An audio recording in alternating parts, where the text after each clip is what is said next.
Yo, take it easy on him. Easy ain't where I'm from. All right, I need to give a shout out to my boy, Justice. My whole life I've been looking for justice. And when he gets home and he gets older, his mom will explain what I'm talking about. The one thing we don't have enough of, I'm sure his mom got more than enough of, is justice. Okay, wow.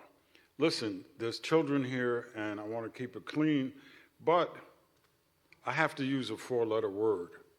And it's a four-letter word that is probably the strongest four-letter word in the universe. And it's a four-letter word that can change the course of our direction on this planet. And it's a four-letter word that has guided me since I was born and my mother raised me and blessed me. And it's a four-letter word that we need more of. There's a whole lot of four-letter words we need less of, but that four-letter word is L-O-V-E, and it's love. And I hate to sound like a chicken leg preacher, but I had an experience in Edmonton where I was about to speak at this big venue, and before I speak, I usually just sit and meditate and pray, and the word kept hitting me in the head, L-O-V-E, L-O-V, talk about peace, talk about love. You know, I was with B-boys and B-girls and graffiti artists and knuckleheads and winos and, you know, the Puff Puff crew, you know. So I knew I'd go out there, talk about love, and get smurfed, because they didn't want to hear about hip-hop. They wanted to hear, about love. They wanted to hear about something grimy. But I went out there and I talked about love for an hour, and the crowd was really with me. And at the end of my talk, brothers and sisters came up and hugged me. Can I take a selfie with you? All that stuff. And standing there was this man. He stood about 6'5", and he had the face like that.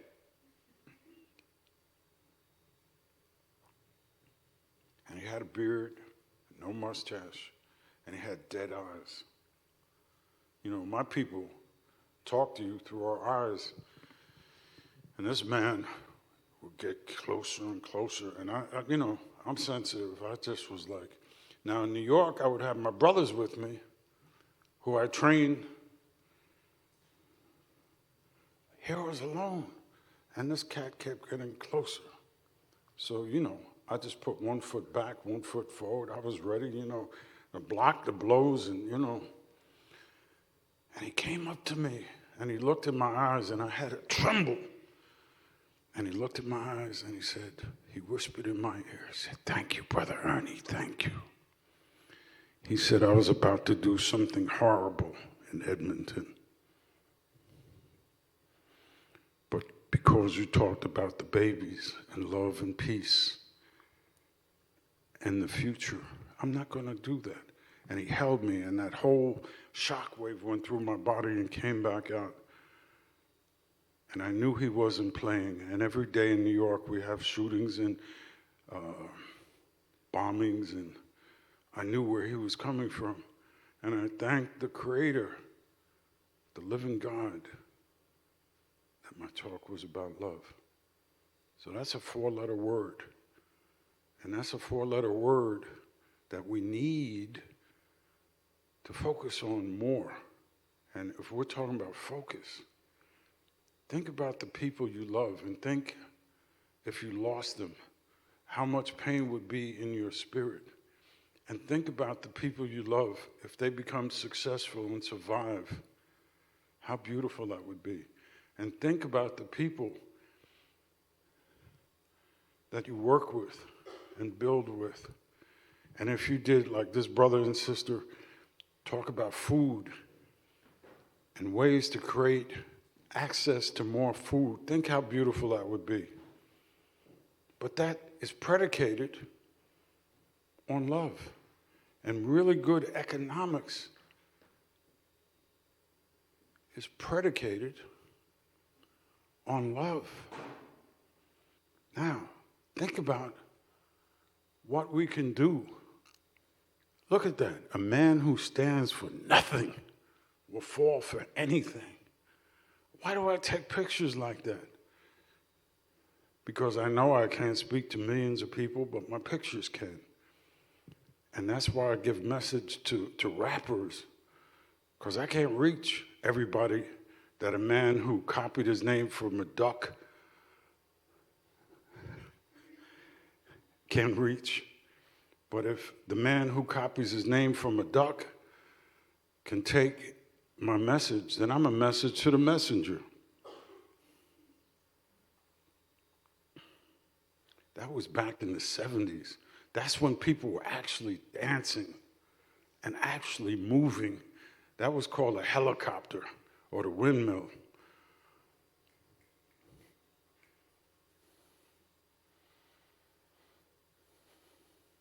That was an early b-boy crew. Look how happy they are.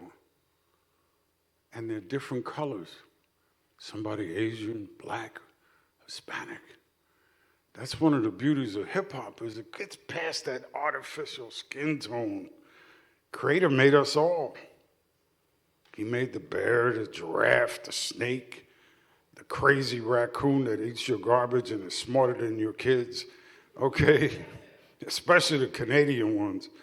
I want to grab one and give them an IQ test. But they got to feed their kids, and they love their kids, so they do what they got to do in the name of love, trust me. So don't be too mean on the raccoons. That's the 5% nation, and that's Brother King's son, and he put it on his hair. That's why hip-hop is so special. Anybody know who that is with the big gold chain? Okay. On a scale of 1 to 10 on make-believe, play rappers, real rappers, God rappers, amazing rappers, where's Rakim? Him out. Rakim is awesome. And I've been blessed to spend a lot of time with the brother. Now, I'm going to tell you a funny story, maybe not so funny story, a scary story about Rakim. Way back, before they invented Wi-Fi, maybe even electricity or water, I was supposed to do a photo shoot with Eric B. and Rakim, and I was just starting. And I said, damn, I get Eric B. and Rakim, that'll make me official. So I rented some big cameras, I rented a studio, I rented an assistant, and Eric B. shows up at noon like he's supposed to, and he says, peace, brother. I said, peace.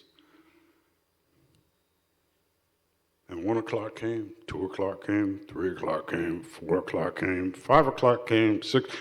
And this brother who talks about mathematics and science and history had no sense of time. He never showed up. Fast forward a year, same thing. So one day, I'm with Public Enemy, my group, and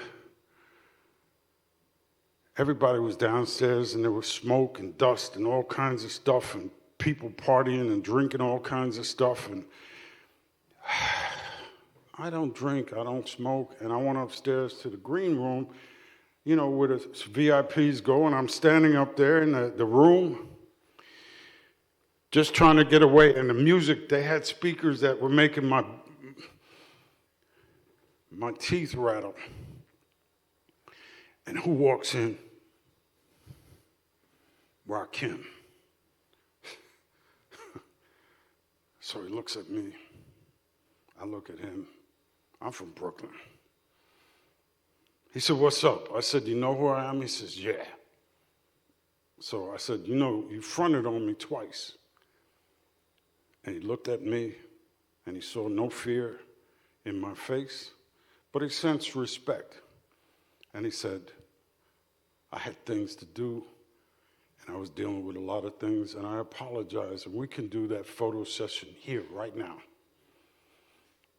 And from that day to this, we've been best friends, and I love him and respect him because he didn't back down. All right? Rakim Allah. That's a true story. Based on love and respect. Who's that group? Damn, you all some non-hip-hop. Tribe Called Quest. Think about that name. Most of us have a quest in our life, but imagine making a tribe who's on a quest. That's pretty powerful. Q-Tip, Fife, and Ali. And those are some of the best brothers that ever did it because they mixed jazz and R&B and everything. And you know, you can actually move. Wow. I hate art, but I love graffiti.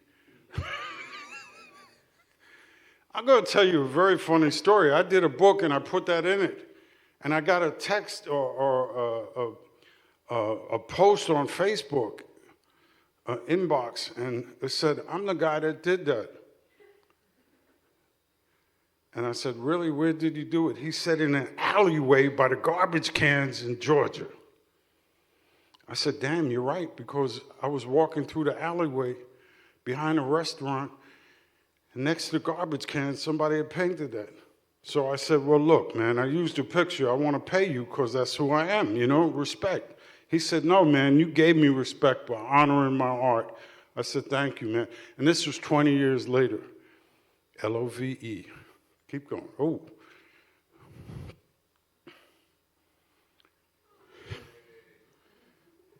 That kid with the big ears and the sheepskin, he would never make it as an actor. You could tell. You look at him and you say, nah, he just don't look like an actor. He ain't gonna, right? Because we use our common sense. We use our smarts, our intelligence.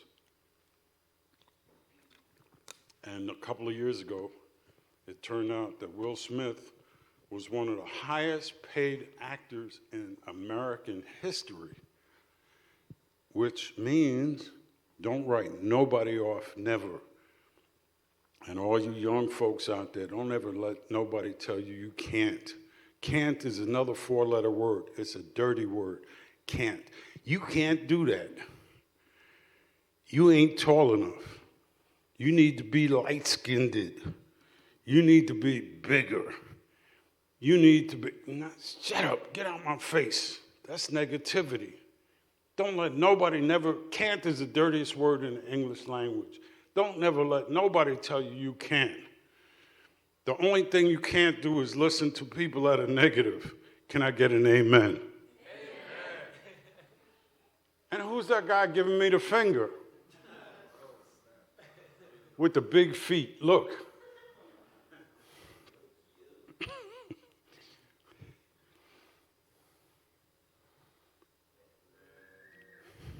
Now, this has some mathematics in it. Does anybody know what this means, this picture? Does anybody see anything that's just not a picture? Somebody, please. Yes, sir. Yeah, it's Nas.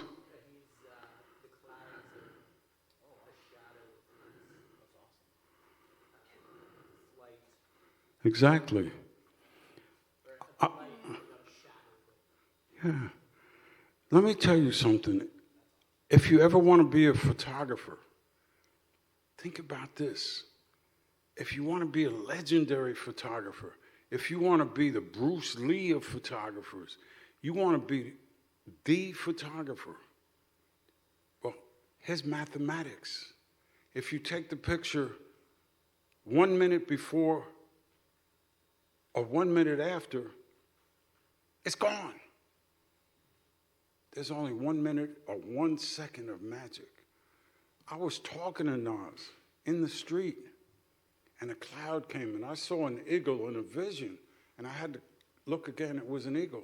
I said, Nas, do you see that? He says, yes, brother, I see that. And he imitated the eagle. Can you feel that? Do you understand what I just said? That's why I am called a legendary photographer. Not the best photographer, not the most precise, the most talented, the most gifted, the most mathematically. No.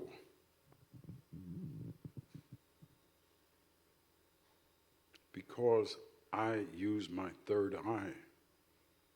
I use my spirit when I take pictures, because I look for your essence, your spirit, your beauty, your magic.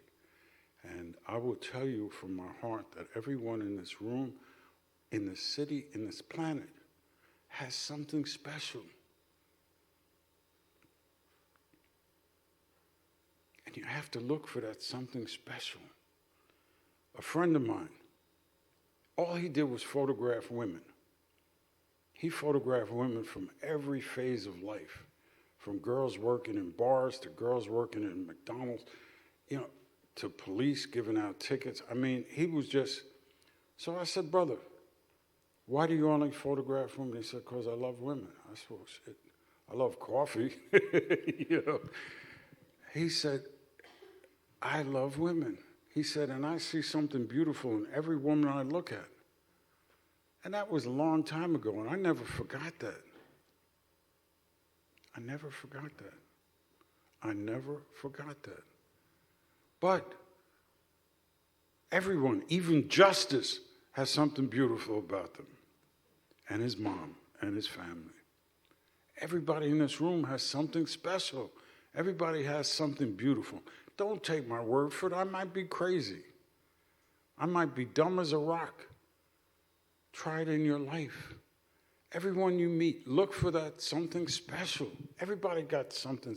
Believe me. And if you approach people as though they are special, your life changes.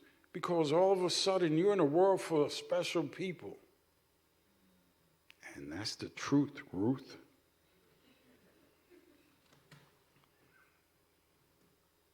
Early B-boys. Early. Kangos and Adidas. Look. And they're clean. Because these kids had nothing. Whatever they had, they created, and they wanted to look good. And I'll tell you a funny story. If there's any teenagers in here, now, when men go to the club, they stand in the corner.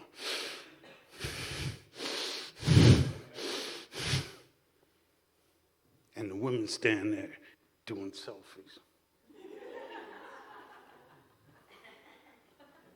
Back then, the men would go to the clubs, and the B-boys be out there, and they would always leave with the prettiest girls. And those guys in the corner, they go home by themselves with their homeboy. That's the truth. So which one you want to be? The grizzly bear or the one with a beautiful smile? Think about what I'm telling you. Look at that. That's a 4-finger ring and a half. And that brother with the sunglasses behind him with the beautiful smile, don't let the nice, pretty smile fool you. One night I had a situation, which I will not go into, and I was dealing with the situation. And all of a sudden, I was in the air. I weigh 265 pounds. I don't know how you do in Canada talk about kilos and kilograms. I'm big. And I was in the air. And I was trying to do my thing, and I was in the air, and I was like, And that was Manny. He had reached by my elbows, picked me up, lifted me, and moved me. Like my man lifted. He lifted me. I said, what are you doing? He said, I'm not bailing you out of jail tonight. And he went up to the guy he told him, he said, you got 10 seconds to be out of here. Or, and the guy was gone. It looked like a puff of smoke. He's probably still running. You don't want to cross Manny. One of the reasons I came back here is because your homicide rate is greater than in Toronto anyway. It's greater than New York City. I said, man, when I left 3.5 years ago, I got different gangbangers and different sets and indigenous people and black and Muslim and Chinese, and I got them all together. And I said, what are we going to do? We're going to stitch. Well, you know, I could get a bunch of guns and knives. We all kill each other right now and get it over with. Or we're going to hug. So everybody hugged. They figure, all right, I don't want to mess with Ernie. I don't want his people down coming up to Canada. So they chilled. Then I'm going 3.5 years. Everybody got amnesia. I don't know who Brother Ernie is. Or, yeah, I kind of, you know, he's that dude. Nah.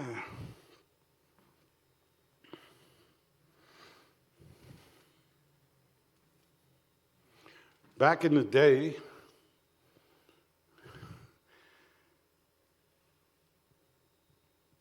one of the factors of hip-hop that created hip-hop was the desire. Desire is a beautiful word. Was the desire to be original, to be seen, to be felt, to be heard. And most of those kids didn't have nothing. No money, no job, no education, no hope. Hip-hop gave us hope. So each of the kids, when they go out, they'd be fresh. And being fresh means you had to be you. I couldn't go out there looking like Lifted. I couldn't go out there looking like KRS-One or this brother or DJ this or whatever. I had to be me. I had to be Brother Ernie. Everybody was original.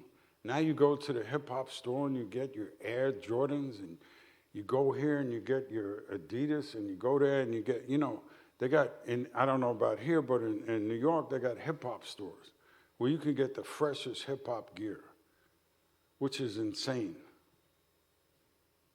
It's like buying love.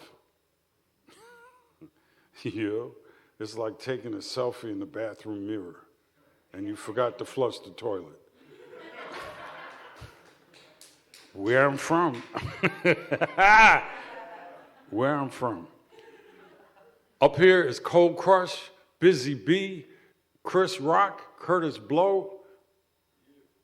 That's another cat named Kaz, Too Short, and Tony Taylor, who just did a beautiful portrait of me, a great artist. Ooh, where I'm from.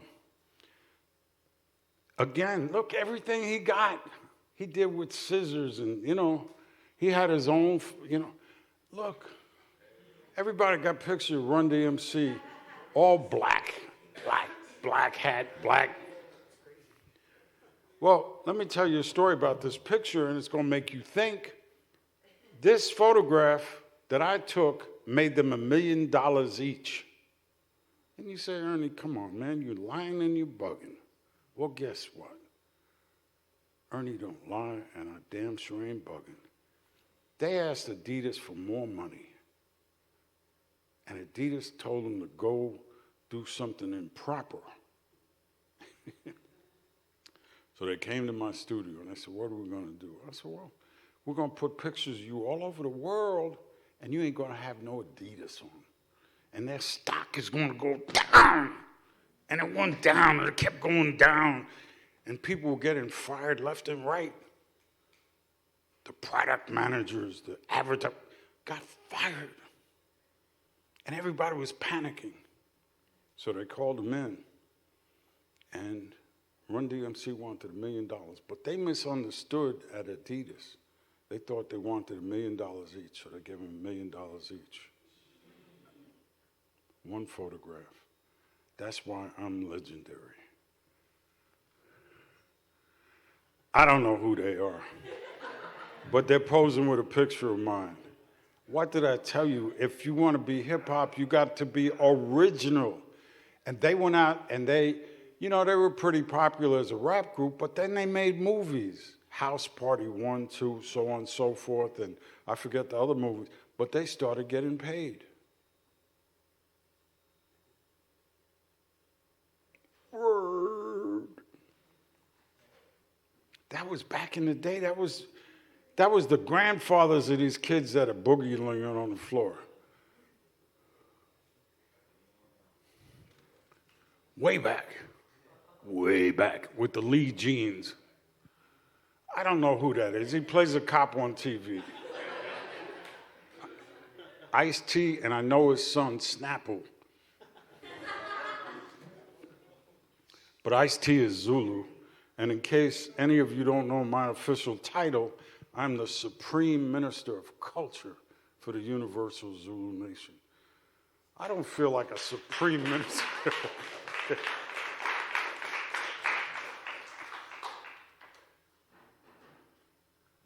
Zulu Kings. Oh!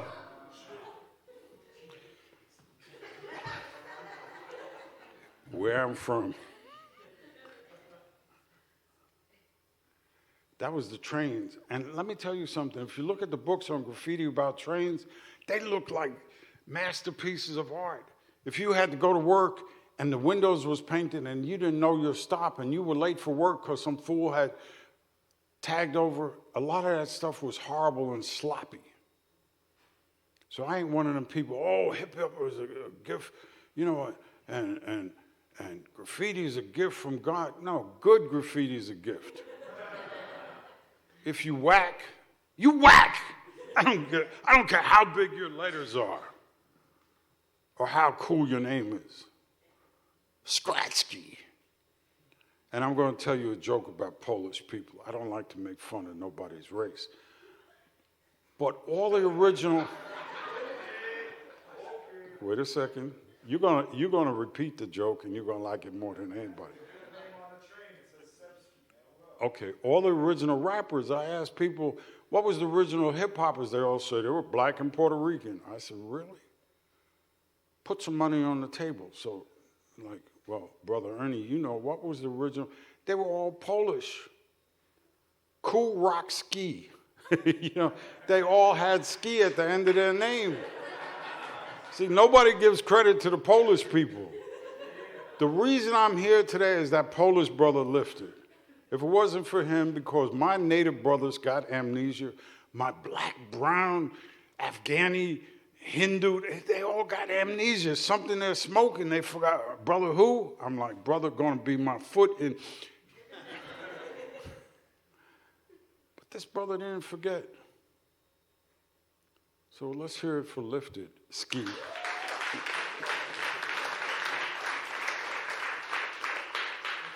Now, not all graffiti was ugly, and not all trains were ugly.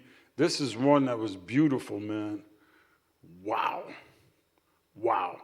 And they didn't cover up the windows, so you could actually see when you had to go to work. Oh, good God almighty. Slick Rick, one of the best. If I tell you why Slick Rick don't have an album now, you will go to New York. You will pay somebody and you'll smack Jay-Z in the head with a brick. Trust me. Let that marinate for a second. I'll tell you in private. U-N-I-T-Y. Queen Latifah came out when everybody was, you know, just starting to go into the hoe glow. I'm a hoe. I'm this, I'm that, I'm a thug, you know. And I'd be there looking at him. Really? Really? You a gangster. Gangsters make a lot of money. They kill people and hurt people. You a bum-ass rapper hoping you get a royalty check. Get out my face.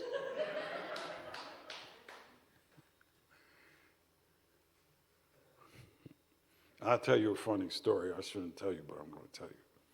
And the kids, me and the person that does the hair and the clothes are in the other part of the studio. All of a sudden I hear, you know, you got to put in the language, you know. And I keep hearing all this cursing. I thought she was killing the makeup guy. So I go in and she's sitting there.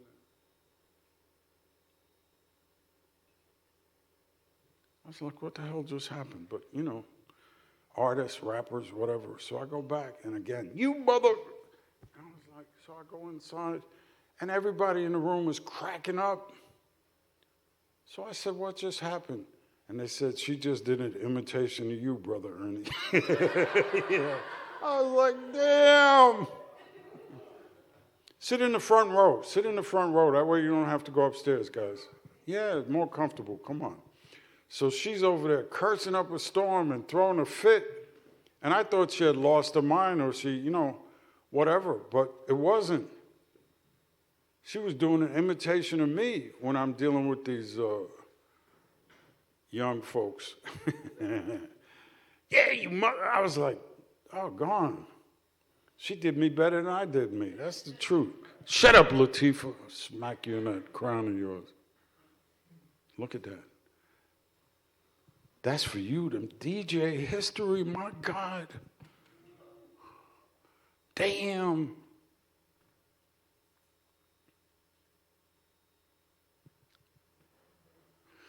Yeah, Brother Ernie, what did I tell you? You take the picture 1 minute too soon or 1 minute too late, you blew. Not Hebrew, you blew. You got to be on point, on time, scientifically and mathematically and psychically and spiritually in tune with what you're doing. Otherwise, you need to sit down and give the camera to somebody else. Give the turntable to somebody else. Stop fronting. Ain't no future in fronting. B.I.G. Notorious B.I.G. Recently, one of your Canadian rappers came to my city, and they asked me, would I please take him to Biggie's neighborhood? So I said, okay. And I was shocked, because everywhere there was B.I.G. pizza and even a B.I.G. laundromat. They showed mad love to him. There were posters and big building-sized murals of the brother. And like he said, I went from ashy to classy. That's one of my pictures of B.I.G. It's in the book. And that's a crazy story. That's a crazy story. I was walking down the street. It was cold as Barrie in January. And there's a big SUV there, and somebody's beeping the horn. I'm on a dark street. I'm like, I'm from Brooklyn. I ain't stupid. The guy's trying to rob me, and he's too damn lazy to get out in the cold to stick me up. So I said, what, But it kept beeping, so I look over, and he turned on the interior light, and it was Biggie. And he tells me, he said, brother, get in here. It's cold as hell out there. What you doing? So I'm sitting with Biggie, which was not a big thing because I loved him. And we were talking. I said, brother, I got to ask you a personal question. He said, don't make it too personal. I said, shut up. What's with you and Tupac? Tupac had just got killed. And he had tears in his eyes and looked at me. He said, brother, that is all hype and BS. I love the brother. I'm trying to clean up the language, He used the N-word as much as you do up here in Canada. What's the word? A. Yeah. So he explained to me that was all baloney. And he said, if you want proof, and he turned on the music he was listening to, and it was Tupac. And he looked me in the eye.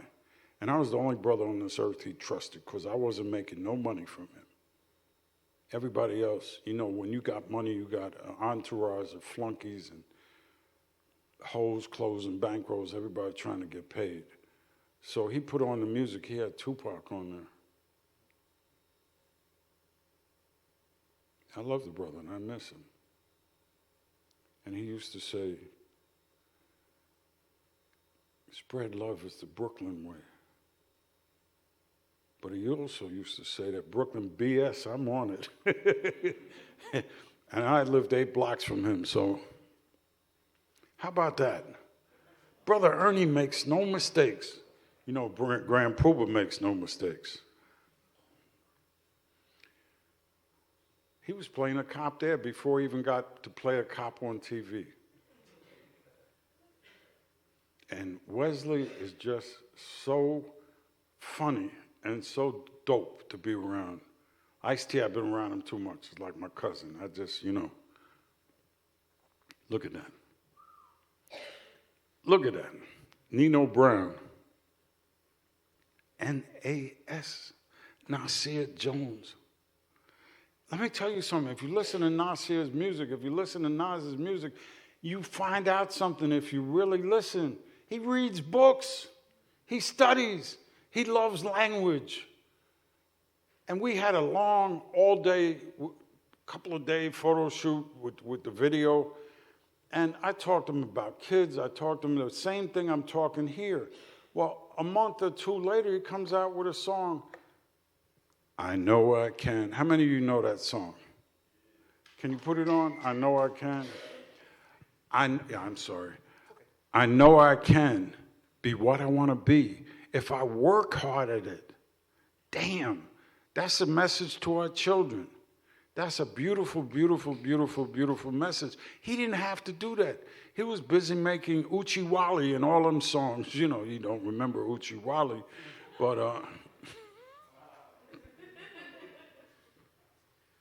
he was working with the Firm and the Infirm. His group was called the Firm. I call them the Infirm, but that's language, see? Nas. And I love the song he did with Natalie Cole, you know, Nat King Cole. That was beautiful. Man, without water, we ain't got nothing. And I'm not a scientist or any of that. I'm a human being. And guess what I'm drinking? Unfortunately, I'm drinking out of a plastic bottle that creates more pollution. I was talking on the way up here. We need to find a way to create, and I know people are working on a bacteria that eats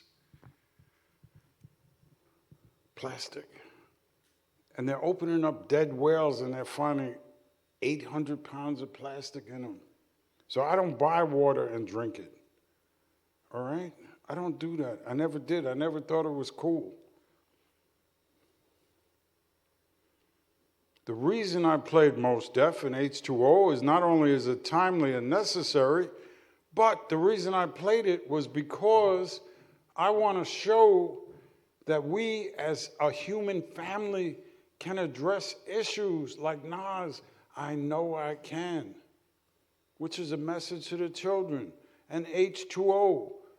And Yasin Bey is one of the most brilliant young men I've ever seen in my life. Brilliant. I spend time with him. I love him like cook food like he's my own son. Damn. We don't have to talk about hoes, clothes, and bankrolls. We don't need that. How thug we are. I'm a thug. I'm a gangster. You're a punk. Sit down and shut up.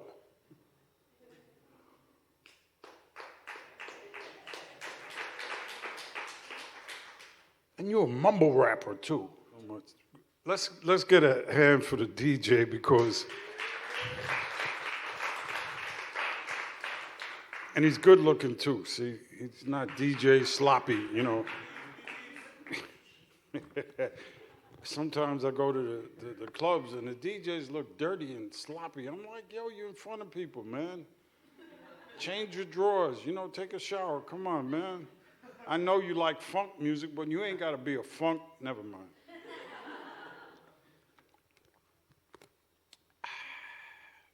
H2O. Damn. I don't know how much time I got.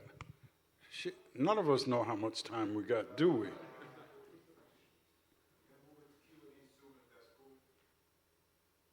That's cool, brother. Liftid. Lifted. Let me give you a name real quick. Timothy Taylor. How many of you know who Timothy Taylor is? Nobody? I can't see too good. Timothy Taylor. Timothy Taylor's from a group called Poor Righteous Teachers, a.k.a. Wise Intelligent. He's one of the most brilliant rappers on earth, but you don't hear about him because he don't do that. You know, with the, you know, the selfie influence, mush mouth. Go ahead. Well, what about gangsters? Your land got resources, you're getting attacked for it. Why is the United States at war against oil-producing nations? Yes. Hip-hop is capable of great information sharing because it comes from an ancient vibe of the griots, the ones in our tribes that were the storytellers, the elders who tried to pass and transmit information through the generations. I hate to get all serious. I like to joke. I like to laugh. I like to show you pictures of Lil Wayne when he was in my studio, and I sensed he had talent, and I sensed that they were going to make a puppet out of him and usher in mumble rap.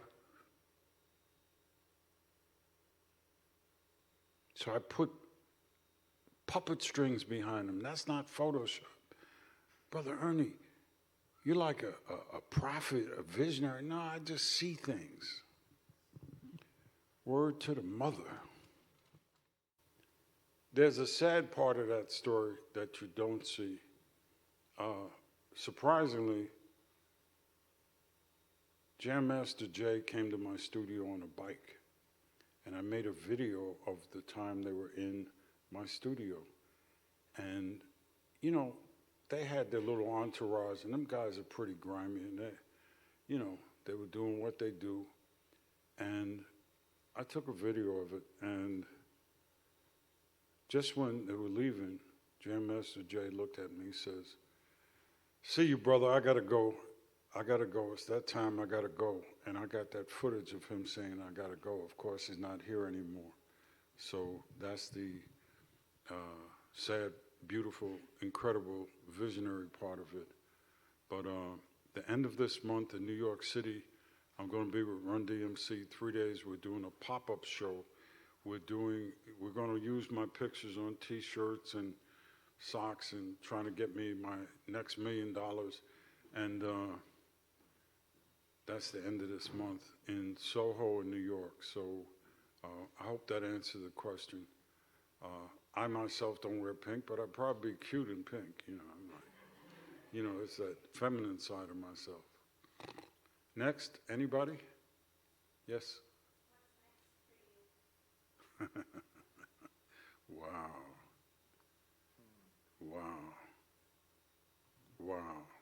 That's such a beautiful question and such a scary question. June 13th, I have to have surgery on my heel, and I'll be on crutches for the whole summer. So that much I know. But the truth is, a question like that, none of us really know. Wow, thank you. That really takes me out there. That's deep, because one thing we know is that we don't know anything, and one thing we know is we can't predict anything. She's asking, of course, what's next? I'm promoting a great book, Hip Hop at the End of the World. I got the idea for another book called Becoming Brother Ernie, and I got a book that I want to do that's going to rock all the women in this planet. But the record, the book label, they're the same thing. They're kind of timid about it because they don't have the vision that I have. So that book, let me tell you something. Every man in the world is going to want the book, and every woman in the world is going to have the book, because it's just such a beautiful, beautiful idea. So those are things. Actually, I'm actually thinking. Thank you for that. Next. Yes.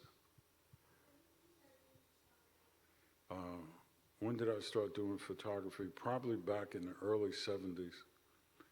Long time ago. That was a different century. That was the 20th century. We're in the 21st century. Some of our politicians are still in the 15th century. Some of our visionaries are in the 22nd century. So that's beautiful. Thank you for that. Anybody else? Yes, sir. Oh, man, you're hurting my heart. I wish I could show videos here. David Bowie, did anybody see the videos when he found out he was dying? Black Star, you saw that? Did that make you cry? Did it punch you in the stomach? It wasn't pleasant, but it was deep. I love David Bowie. I never met him and never photographed him. And he's a man that I admired, and he was very gentle, and I wanted to photograph him. But I'll tell you a personal relationship that I wanted to photograph, and that was Miles Davis, the jazz musician. And the last album he did was a hip-hop album. And the brother from RIF, Reading is Fundamental, who was also Biggie's producer, wanted me, tried to link me to Miles Davis. And either he was too busy or I was too busy. I know it sounds clowny for me to be too busy for Miles Davis, but you know, I got to feed family, and I was working. And he planned it. And we kept missing each other. And one night I was in a hotel, and the TV, you know how you keep the TV on and you don't listen to it? And every channel had Miles Davis, so I knew he was gone. So Miles was somebody that I wish I had photographed. Bob Marley, I'd been around him, but I never had my camera, and his kids came to my studio, Damien and Andrew, and I photographed them, but I never photographed Bob. There's just great people. There's a lot of people. But rappers, I covered everybody, hip-hop dancers, you know, all of that. But you touch the nerve, because the ones you miss are the ones that are most resonant, that get in your head. Or you're walking down the street, you see a plane crash or a car accident, and you didn't have your camera. And, you know, that's pretty powerful. This is an album cover I did back. It's called Apocalypse 91. Keep going. Any more questions? Ice Cube. Keep going.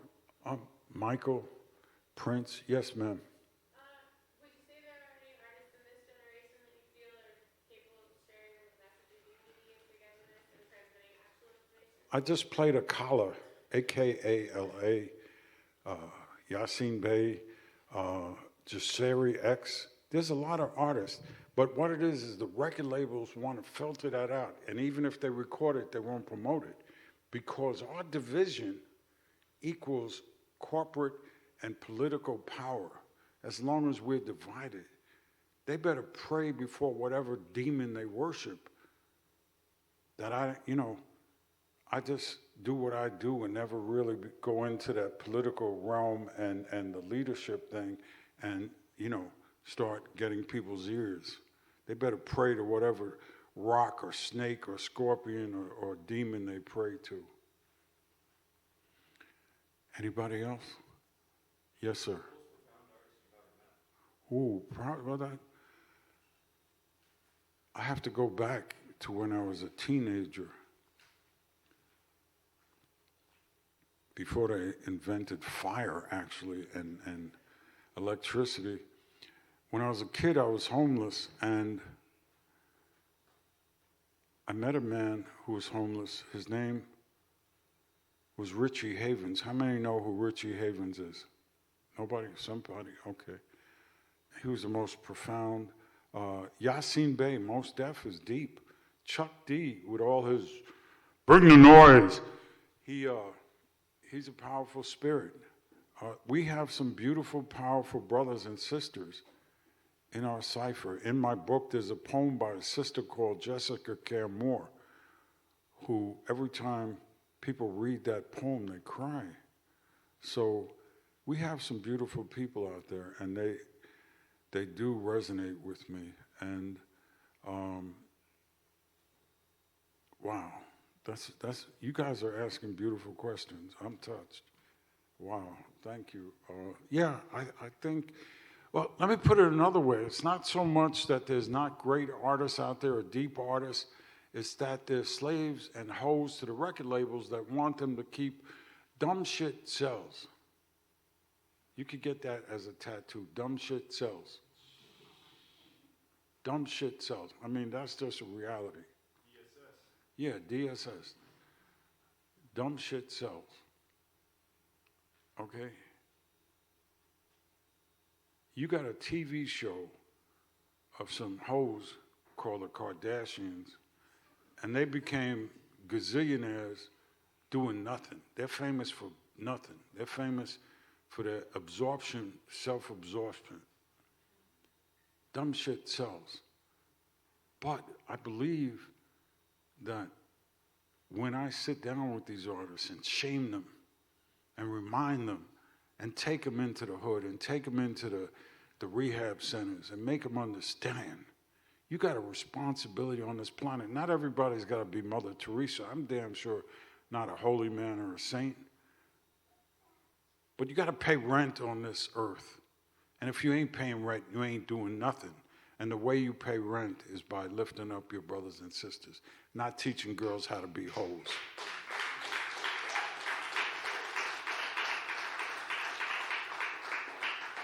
And Kanye, I wasn't mad at him. He was lame.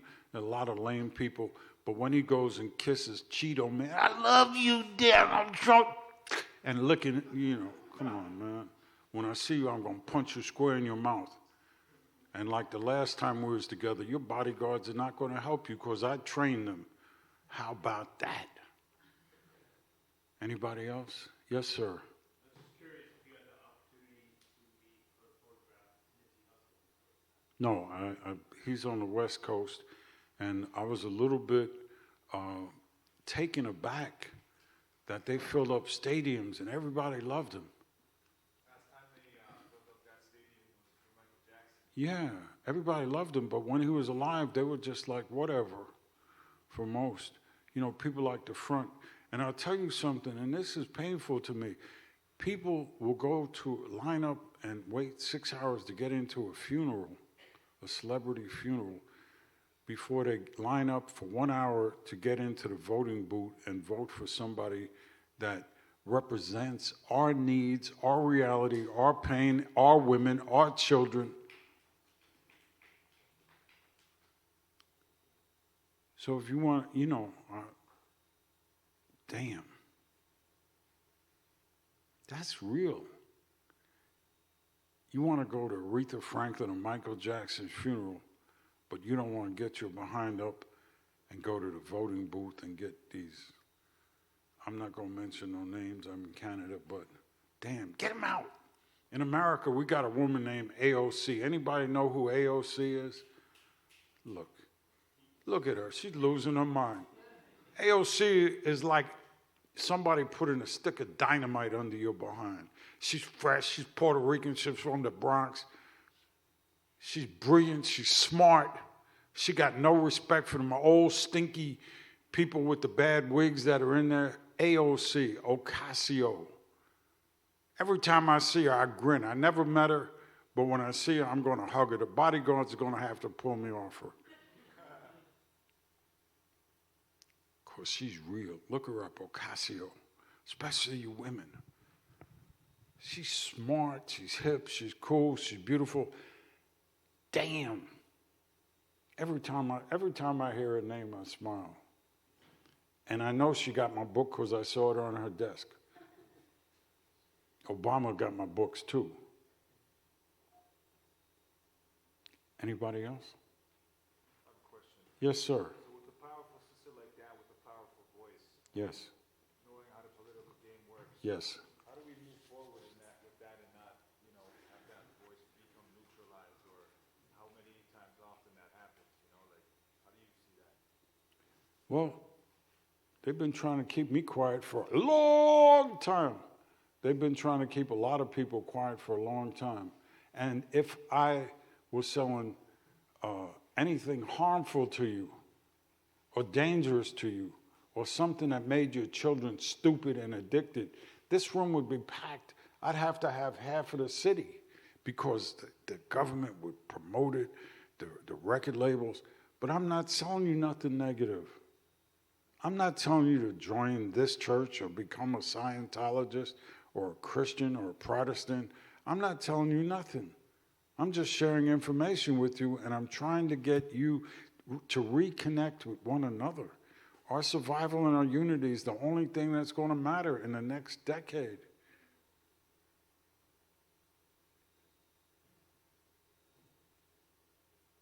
And look how many people are here. If I was Lil Wayne, had a whole mouthful of diamonds and tattoos up in my butt cheeks, this place would be packed.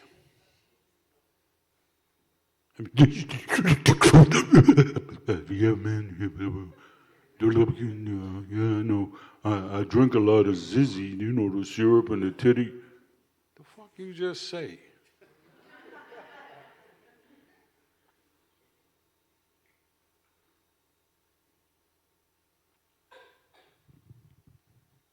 Now I gotta ruin your day, your night, and tell you about a disease that's up here in Canada. It's a biological warfare disease. Now you're going to say Ernie's full of baloney. What does he know about biology? What does he know about diseases? There's a disease in Canada, more so in Toronto. And all you guys with your condoms, your Jimmy hats, they ain't going to help you. They don't have anything to protect you from this. Some of you mothers are going to protect your children from it. And I know I'm one of the antidotes to it. It's CSDS. Who knows what CSD is? It's a biological, mental, emotional weapon against our people. It's a biological weapon. Anybody know what CSDS is? Can I see your hands? Yes, sir. Common sense deficiency syndrome. And you get it from watching the Kardashians. You get it from listening to stupid music. You get it from eating at McDonald's and eating stupid food. You get it from every facet, from our politicians to our teachers. They're spreading this like Lyme disease, CSDS. If you don't protect yourself against nothing, CSDS, Common Sense Deficiency Syndrome. In America, it's so critical that they nominated a buffoon, a grifter, a clown, Mr. Cheetos, a racist, bigoted, lying parasite as president. CSDS, Common Sense Deficiency Syndrome. I hope none of you have it. I look at your playlist and see.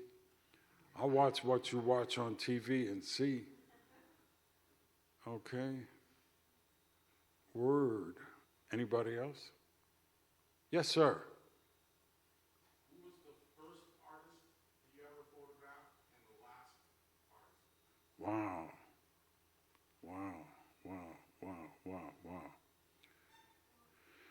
Wow.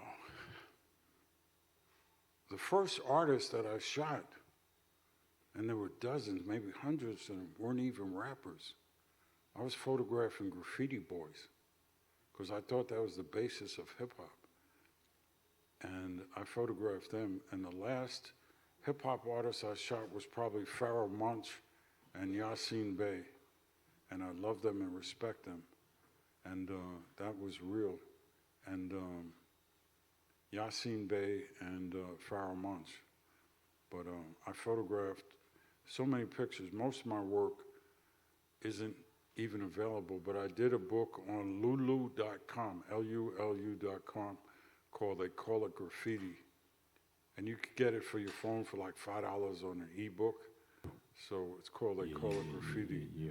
But the best book I got, I'm not even going to tell you about. I told you. Wow. Keep. I hope you all like my photography, because that's the godfathers of hip hop. That's Kool Herc and Africa Bambaataa. Africa Bambaataa created the Zulu Nation, and Kool Herc, you know, is universally respected as one of the originals. Father of hip hop. And Bambaataa also had created Soul Sonic Force. And if I put that beat on now, everybody in the room would know it, even if you don't know it by name. And there's a man without who there would be no hip hop. If you don't know who that is, James Brown. And his story is so fascinating. Public Enemy, Aaliyah, Queen Isis, Queen Mother Rage, Malcolm X, Lauryn Hill,